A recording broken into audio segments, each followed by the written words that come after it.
less regulation, not more, I think is the point where we might disagree. Now, what, in House Resolution 5252, what do you think of that?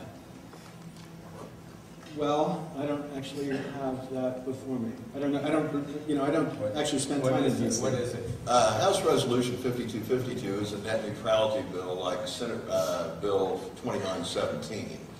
House Resolution 5252. Do we have that slide available that goes through the 9 covenants of the Consumer Bill of Rights, essentially?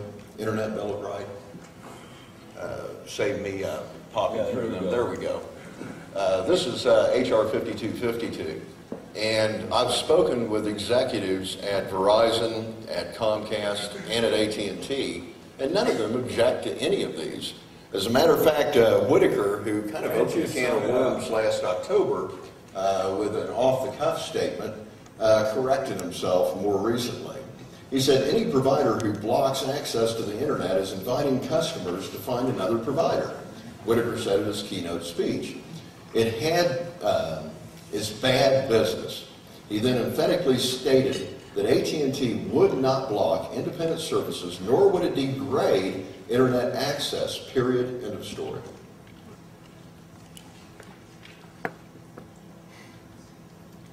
Can you respond to that? Well, you know, it's hard to know what exactly the position is when both sides of the position have been articulated. Okay, but if Whitaker agrees with network neutrality proponents that the owners of the network should not have the authority to pick and choose applications and content that run across the network, either by blocking or preferring, well, isn't that that's a problem of engineering, not law? The issue, if you don't have enough bandwidth, you got to choose among the various items you transmit across the network. If you have enough bandwidth, then you can transmit anything you want.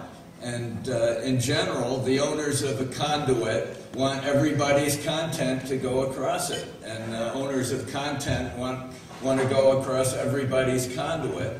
And so the natural dynamics of capitalism in this place, in this situation, favor network neutrality, except on the extraordinary case that which currently obtains to some degree of Byzantine regulatory structure that has halted for many years investment in broadband in the United States, and which is now beginning to give way unless we turn around and enact some new layer of complex, baffling, and endlessly litigious propositions and about network neutrality, which we can't define very well and which applies in different terms all across the network, which renders the cable industry illegal to begin with, so assures some waiver for cable, and just creates a brawl in Washington in which the network itself will be the victim. And if the network is the victim, if we don't get more bandwidth, when the 4 petabytes of video sweep down on that network, there's going to have to be all sorts of discrimination everywhere. Yeah, so you're right. We need to get infinite bandwidth. But what are the policies that are blocking it? What's your view on the auctioning of spectrum in this context? I actually... Of course I know what your view is. Your view is that that all that the FCC should be is licensing radios, not auctioning spectrum. But instead what we see is increasing amounts of spectrum that could be the competitor in this unlicensed way being bought up by exactly the same people who own the networks to, again, create this context. I want people to make money on the network. That's what I want. I don't think if we have